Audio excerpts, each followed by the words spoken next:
Welcome to the Smite God reveal for Thor, the god of thunder. Thor, as famous as he is bold, is god of the thundering sky. Yet his hammer, Mjolnir, is nearly as famous as he is, and Thor will not be parted from it. Odin, the All-Father, bore many children, but none as well known nor as mighty as Thor, who had the strength to move mountains and the power to call lightning from the sky. Despite these incredible gifts, Thor's enemies were cunning, bloodthirsty, and numerous.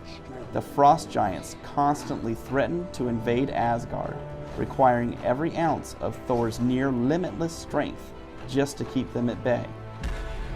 Had the tide truly turned, Asgard might have been destroyed, but a simple prank played by the treacherous Loki ended with the creation of Mjolnir, the legendary hammer, and with it, Thor utterly crushed the frost giants.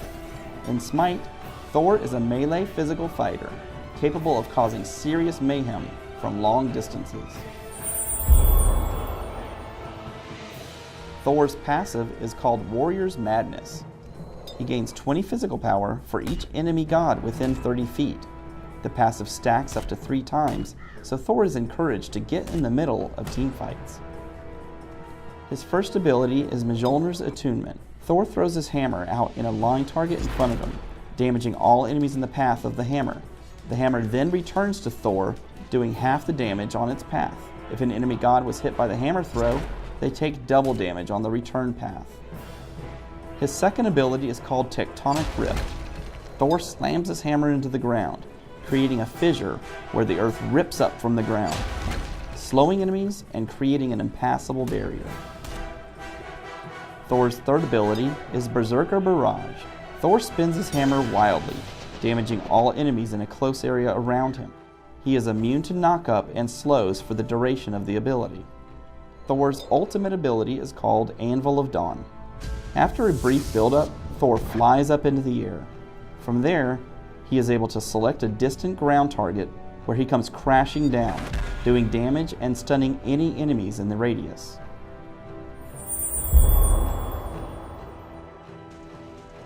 In this fight, I find Bakasura coming out of the jungle. He initiates, so I fire Berserker Barrage and back out of it. I use Mjolnir's Attunement to throw a hammer and Tectonic Rift to cut off his escape. He activates his ultimate to try to bring me down, but my basic attacks end up finishing him off. This time, I see Guan Yu initiating a fight on the enemy Agni. I activate Anvil of Dawn, target the enemy, and crash down, stunning him.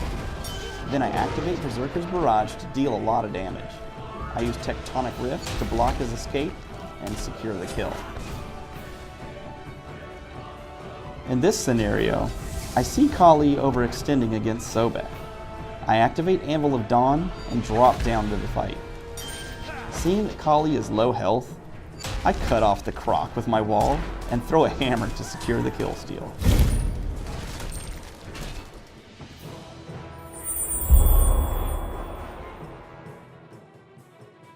Thor works best in a lane with a ranged slower or disabler. Since he is melee, he has a tough time in the early laning phase. Training Mjolnir's Attunement first allows Thor to kill minions and poke gods from range. After that, I train Berserker Barrage to help clear those early minion waves, and then another point in Mjolnir's Attunement. From there, I follow a similar ranking order, training Anvil of Dawn, Mjolnir's Attunement, Berserker Barrage, Tectonic Rift. I like to build Thor a little tanky, so normally start off by buying rank 2 of the reinforced boots and 3 mana potions for early laning. After that, I try to get a Frostbound hammer built as soon as possible to help keep my enemies close. Then I finish my boots and get Voidblade, Witchstone, Titan's Bane, and Deathbringer. Thanks for watching the Smite God reveal for Thor, the god of thunder.